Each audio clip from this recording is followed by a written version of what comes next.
Hey, what is up, guys? It's Giltspire here, and welcome back to Champions of the Fog. We are here with the Kraken versus Petroleum in round number 3, and I am joined today by all4domo. How you doing today, Domo? I am doing fantastic. I completely wasn't in a rush to get here. But we're here. We're about to see an awesome game, I imagine. I would say so. It's been a fun time, to say the least, watching the Kraken do what they are doing. And we are actually jumping right on in. As a reminder, we are actually going into the Rancid. And we are going to be seeing the options between... I'm actually trying to think. What are the options for this match? Hold on one second. There have been so many matches. I'm like, wait one second. What did I even set up here? Our options are the Artist, the Twins, and the Bubba himself, the Cannibal. I'm really thinking it's going to be between the artists and the twins. Honestly, more likely to be the artists, I feel. Just because, like, I feel like there's a lot of counterplay right now with twins. And I feel like the artists will have a better shot. But I feel like it depends. Yeah, it definitely will be interesting. I would tend to agree. I think Bubba definitely is a niche pick, but for those who do feel comfortable with Bubba, definitely can do some work. However, I think it's more likely that we're definitely going to see the twins more likely than not. Yeah, I think that would be a safe bet. Again, I think it just depends on who the killer is and what they feel comfortable with. Like, still, Artist is sort of semi-new. Still, the comp scene is not as many people who are like fantastic at her, right? Especially at the comp level. So I think it really does depend. And who's going to be killing first? Yeah, so we are seeing the Kraken killing first as we speak. So they're going to be jumping right on in. Back to back to back first killings from the Kraken. And Petroleum, which is Requiem, formerly known as Petroleum, will be surviving. So we'll have to see what they bring to the table and how well these survivors play. I think, honestly, though, Artist, really cool killer. I have noticed, though, in comp play, man, whoever has that flashlight, however short that thing lasts, will harass the hell out of the Artist through and through. So it's going to be interesting, to say the least. Oh, 100%. And can you share your screen, by the way, so that I can see the... Yes, forgot that I, went over into a different chat, and meanwhile, but we are all set up and in the match. So it looks like it is the twins. Ooh, I'm loving it. All right, they're getting on a nice hill spot right here so they can kind of get a nice vantage point from the rest of the map, and they can kind of see where people are. Yeah, They already found 3 survivors. There's 2 on the left there. They opted instead of, kind of force this survivor off of this gen here. Will get the pounce on the lorry, and that'll be the first injure of the game at the meat tree. A solid hit. Now I think they're just going to do a lot of protection. They're going to keep Victor as long as they can, and they're just going to make these chases as long as possible and get some gens done in the meantime. Yeah, it makes a ton of sense. Adam there opting to not take the protection hit, instead dropping the pallet to extend the chase a little bit further, trying to get this lorry out of dodge, and they're doing a great job so far. 100%. They're going to get into main right now. He's going to have 2 injuries on the board, and we see that broken status effect, which only means one thing. And what is that, Guild? That would be the Forced Penance. Not to mention, though, with the 2 injured survivors, we also do know that they have thanatophobia, as the survivors are keenly aware of that. So 3 perks so far now have been announced, and we'll see if these survivors are prepared for the twins with healing perks and other tech galore. As we see, is that all 4 survivors there now? We have Meg, we have the lorry, we have the Adam in the locker. No, still 3. Still 3 has 4 survivors, but that means that there's literally no one on gens. There's, at least maybe 1 person on gens, and I mean, if you can consistently keep this up and continually heal and take these body blocks and never have a down happen, this game will last a while, but you'll get the gens done. Yeah, I mean, thanatophobia right now at 15% generator penalty. So, I mean, it's going to be slow work in that gen solo, to say the least. But, I mean, it's going to be a thing as we hear this gen over here cranking out, and this survivor just not really caring too much for the twins and will try and get some distance to avoid the initial hit. But the M1 will come through, and now all 4 survivors are injured. This is a time for Victor to shine once the Twins get him back. Yeah, you're not wrong, especially with the Force Penance, you know, forcing these survivors not being able to heal right away. Right now, there's only 2 survivors able to be healed, and one of them currently in chase, and potentially going down here to Victor as Claude's trying to dodge the pounce, but will she be able to make it happen? The bounce landing does get enough distance, but what is Victor going to do now? That was a really smart play going up on the tractor here, making it a bit harder for the pounce to come in. Kind of forcing a sort of M1 style here now to come through, and it's going to happen. The first down is coming through, but I imagine that they're just pushing gens right now because they are not able to heal. Yeah, I mean, that would make a lot of sense. As you're broken, make sure you heal up. But I would say, like, keeping the survivors grouped together is probably the way that they're going to be doing things. Where that way, when they can heal, there's going to be a giant heal party. As we see Meg get healed, I imagine if they prepare for twins, you might see a solidarity. So probably another quick heal on another survivor coming up soon. So these survivors are probably going to get a full reset here as we see Lori get healed. And last but not least is going to be Adam, who actually is not with Lori and may have been the one who went for the unhook. Yeah. And look at that, now they're coming back for and probably just going to try to tunnel out this Claudette, honestly. Yeah, and we see Lori there, actually the one with the unhook. Actually, the Meg, sorry, correction there. The Meg there with the unhook, but Twins not going for the bait and will end up chasing out the Claw, trying to get this tunnel and second stage, hoping that she does not have a decisive strike. Oh, you had the right mind right there, but didn't quite commit to it. Yeah, Claude actually minding me that really well and able to drop that pallet, stopping Victor from the pounce, and will get down, however, as we see the second gen popping off. The question is, do they have DS? Now, because they didn't really make a play to try to save them, I feel like they have DS and they're just focusing gens. Let's see. Yeah, there it is. Sure enough, there's the decisive strike, a 1 out of 4 chance. Unfortunately, the Twins getting a little bit unlucky. Yeah, and now they're going to definitely come in with the body box. Like, okay, now your DS is up. Yep, here it comes. I feel like that was a big indicator for the Twins to know, like, this person has DS. We have to either wait this out or tag someone else. Yeah, so far, beautiful plays here by these survivors, just really putting the pressure on the Twins with only 1 hook and 3 gens completed. I mean, normally we see Twins games just go wicked long anyways, but with the way these survivors are playing, I mean, it's definitely a slowly but surely play style. Oh, 100%. And they can use main and various aspects of this map to kind of like hide in corners and have very protecting style of gameplay, which it seems like they're utilizing to the best ability. Yeah, absolutely. And we see that hit on Meg. No Force Penance as the injured survivor was too far away. So no broken status effect for them if they do end up at a chase. And looks like we are going to commit to the chase here. I will note, though, the Twins are actually underneath that pallet and can get stunned out of Victor here if they play this right. But Meg just dipping and dodging around Victor. Will get down, though. And they will not be underneath the pallet in order for a potential pallet save. And looks like Victor actually going on the prowl, maybe doing a bit of slugging here, but needs to be careful of the potential pickup and or unbreakable. 100%. It looks like, ooh, they maybe had the unbreakable, as you said, because they did not even crawl to the pallet to try.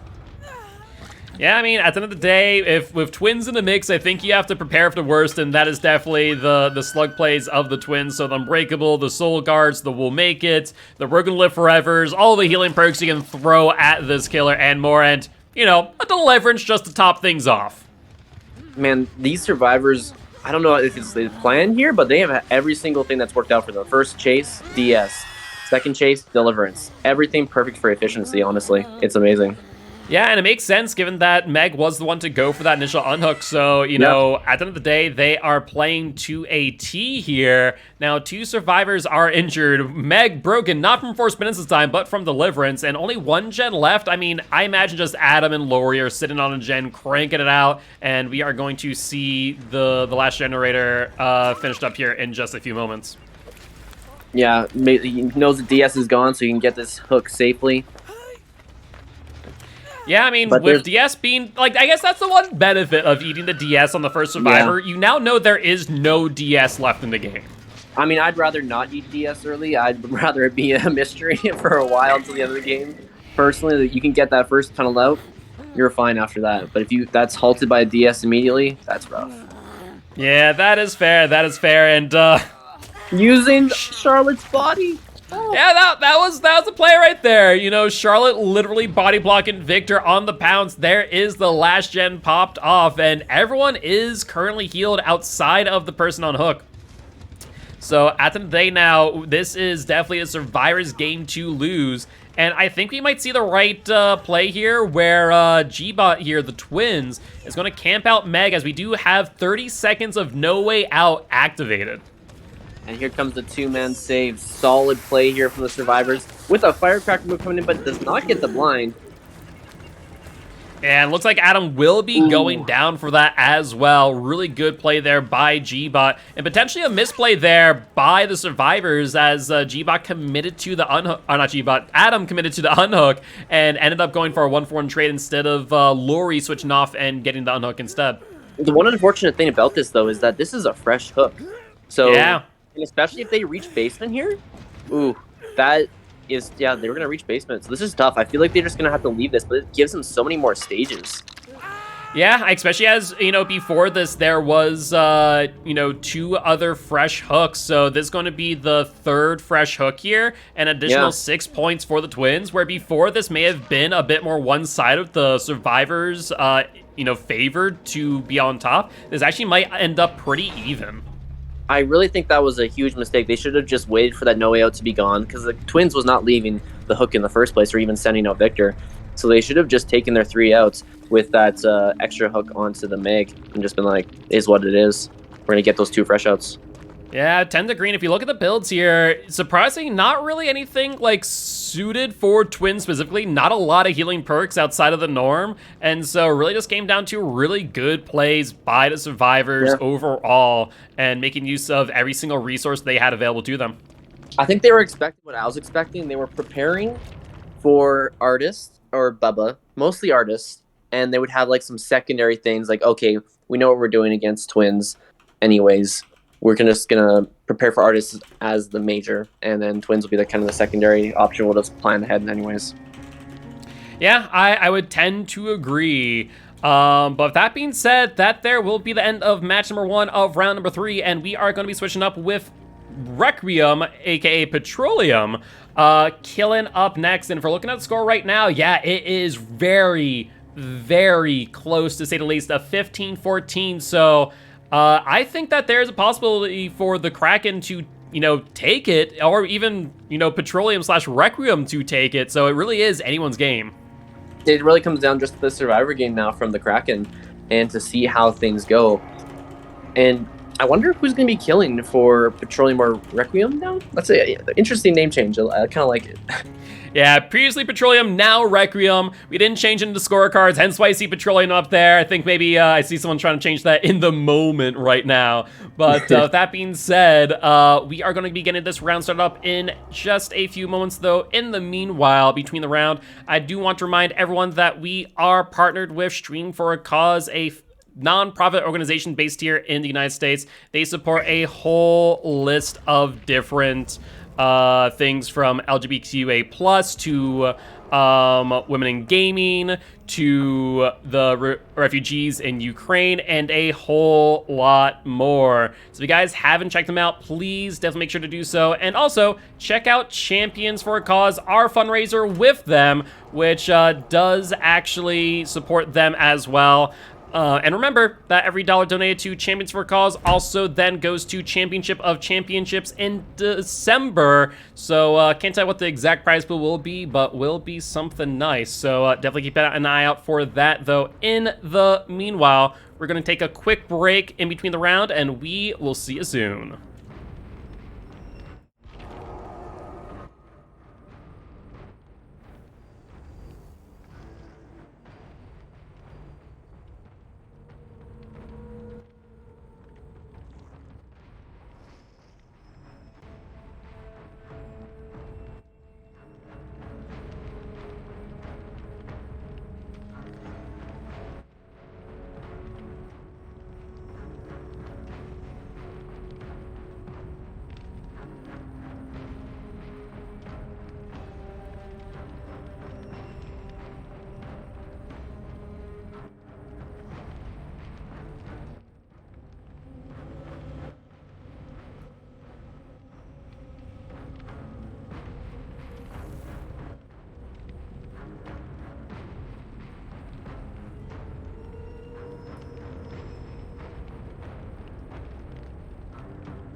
All right, guys, we are back. This time with Requiem killing against the Kraken Survivor team. Right now, a very close match, 16-14. So it really is anyone's game, and we'll have to wait and see what Requiem decides to bring to the table. Are they going to go with the mirror match and come in with the twins? Or will we possibly see a basement Bubba? Only time will tell. Basement Bubba would be the ultimate strategy. You know, just bring agitation, monster shrine, you know, go full on in at the basement build. If you can get an early down, it could work, but that's that first down that's the trouble here, especially on a map like this with some of these safe pallets. You'd have to catch them in a dead zone or something. Yeah, that's true. Actually, speaking of monster shrine, like, could you ever see, like, not on this map, but like Wrecker's Yard, traditionally a very basement-heavy map. Could you ever see monster shrine on Wrecker's Yard of all places? I don't know. I feel like that'd be tough. I feel like you only see them maybe on Bubba. Like there's so many pallets on that map though. Still, like if they effectively use it. That's true. That is true. But yeah, it would be very interesting to ever see Monster Shrine used in comp, to say the least. But I would love it. It would be amazing. I would die a happy survivor that day. But with that being said, we are jumping right on in, and it is an artist. Hey, this is what I was expecting, though. I'm wicked excited to see Seppuku's artist here. I mean, they can vary from, like, the artist just knows what they're doing to, like, just heavy-handed survivors just get a 4-man out. And it really comes down to two things: how good the artist is at managing their dire crows, and how good the survivors are at managing flashlight usage. And I don't know if you noticed what I see, but that there is Undying Aura reading. Gave him a free hit with the crow too, and potentially an injure. Oh, getting a hit onto the ace now. Just taking a bunch of people and having just pressure across the board.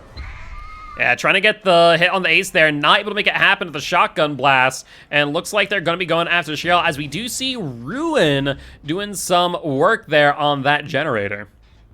Honestly, the artist right now is spreading some good pressure. I feel like this is a very competent artist player. They are good at multitasking, which you need to have for artists. Yeah, that is one of the big things. You are managing pretty much the entire map worth of things. But Cheryl there with a bounce lane, getting some good distance, will drop the pallet, and we hear the first totem get cleansed, so that there is Undying out of the game. Yeah, and now we know that there's going to be like one more to go, and the survivor's like, well, now we got to find this full totem. Depending on where it is, it can be predictable or it can be hidden in some random spot in the corner. Yeah, but as long as Cheryl's paying attention there, she did run right past it, so I imagine she has called that out, and we will see Ruin cleansed here in just a little bit. Also want to note that this Cheryl doing an amazing job in chase, really just holding W to the best of their ability, which, I mean, that's what you do against artists. You just hold W, don't let them set up in tiles, and it really comes down to them being a M1-115 killer if they're not able to hit dire crows in chase. 100%. You just need to run and have some unpredictable pathing. It looks like there comes the sprint burst right now. Was that from the Kate? Yeah. Yeah, that was from Kate, so just really good usage of these exhaustion perks. No one on this totem as of yet. I wonder if Kate has now called that out. I'm wondering if Cheryl did not see it when they're passing by, but they will take a hit at the shack and will be going back towards main. And that's like the first hit of the game, if I'm not mistaken, right? Yeah, outside of the Dire Crows, that is indeed the first hit, and unfortunately for the artist, they misread what Kate was intending to do. We see Ruin go off again, this time to Cheryl's. Really surprised that they have not, in some way, shape, or form, gone to cleanse Ruin. Maybe their thought is, though, that they're not going to cleanse it? I don't know.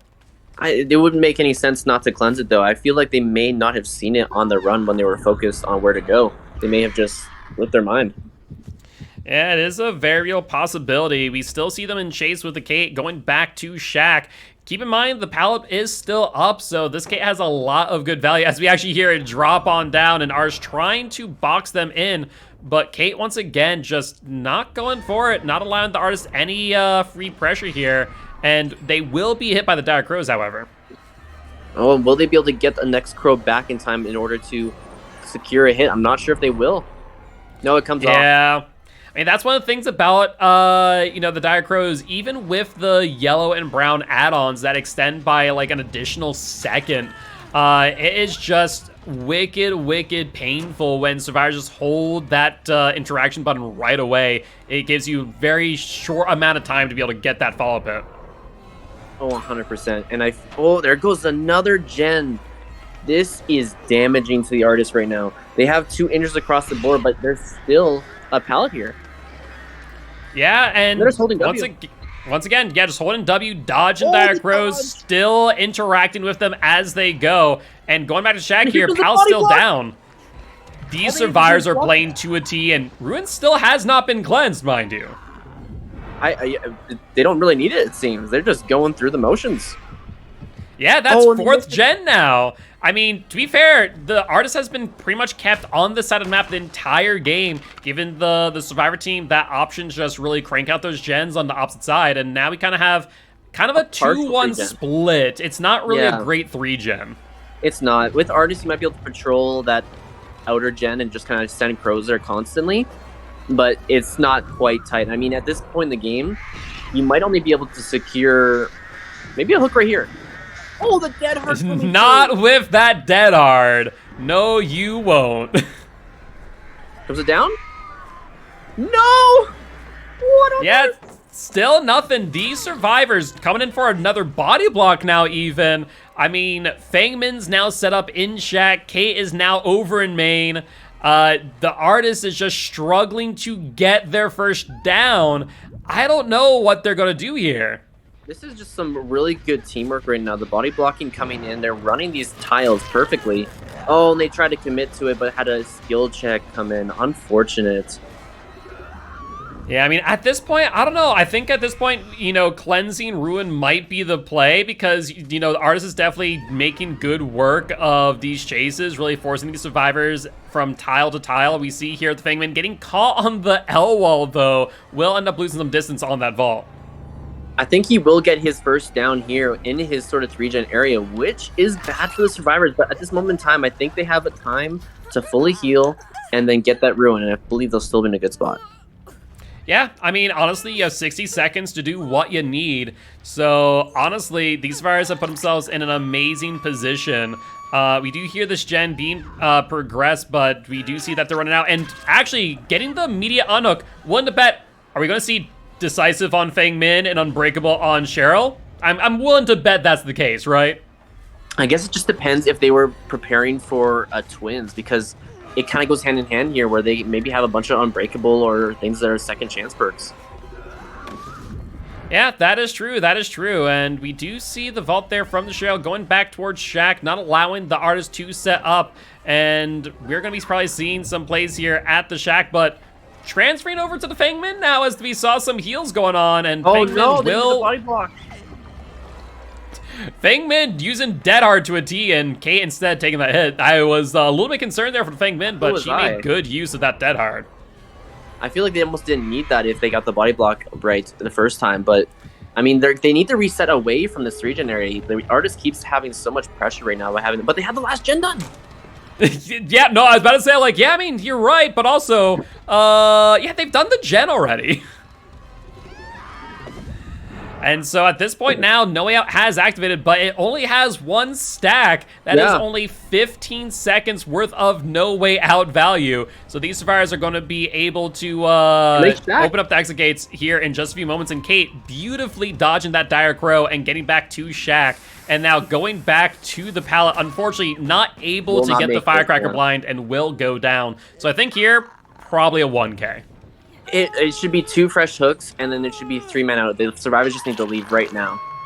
Yep, 100%. And I imagine this exit gate's already 99 or getting close to. We see the Dire Crow, but it is too late. And that will be at least a 2-man we see here. But we're not seeing where the Cheryl is. Do they get the save? Nope, they were thinking about it, but decided not to in the end. Because they have the win, essentially. They played that amazingly. They just needed that 3-out. Yep, exactly. Wow. And I believe that there will secure the win for the Kraken, It was a wicked close match, to say the least, and amazing play there by both the survivor and killers alike. And I want to point out to you, as you and I are talking about this, you know, you are part of the Kraken and thus could see their builds going in. Didn't give you any information on what the killer was. But you were saying that they were preparing for the twins, and I think you were right, as we see Desperate Measures, Body Knowledge, we see For the People, Soul Guard, Leader, everything. Oh yeah, We're Gonna Live Forever, everything you needed against the twins. And honestly, if I'm like in a match like this and I'm going, well, there's a chance of twins, I think we prepare for twins and then we can just play normally otherwise. Yeah, I don't know. See, the Petroleum or Requiem, they decided to do the opposite route, where they're like, we're just going to do a normal build, like against like a normal kind of like top tier killer like Artist, and then we're not going to prepare for like twins at all. So it was a completely different like play style they were going for. I mean, it looks like it worked here for the Kraken. Yeah, indeed, indeed. With that being said, Kraken will once again move on to the next round with a W underneath their belt. They are officially 3-0 going into this last round. And let's take a quick peek and see how the other teams are doing. If we take a look at the scores, looks like we are the first match finished out. Actually, sorry, second match finished out. So we still have another 2 matches in the wings that are finishing up. So with that being said, we are going to once again go on a little bit of a break. At the very latest, we'll be starting up at 3 p.m. CST. That is 36 minutes from now. Though I imagine, as the matches have been going pretty quick, we'll be starting at earliest at 2:45, just 21 minutes from this point in time. I will keep you guys updated in chat, so definitely make sure to stick on by, keep an eye out, and we will be back later. Bye-bye!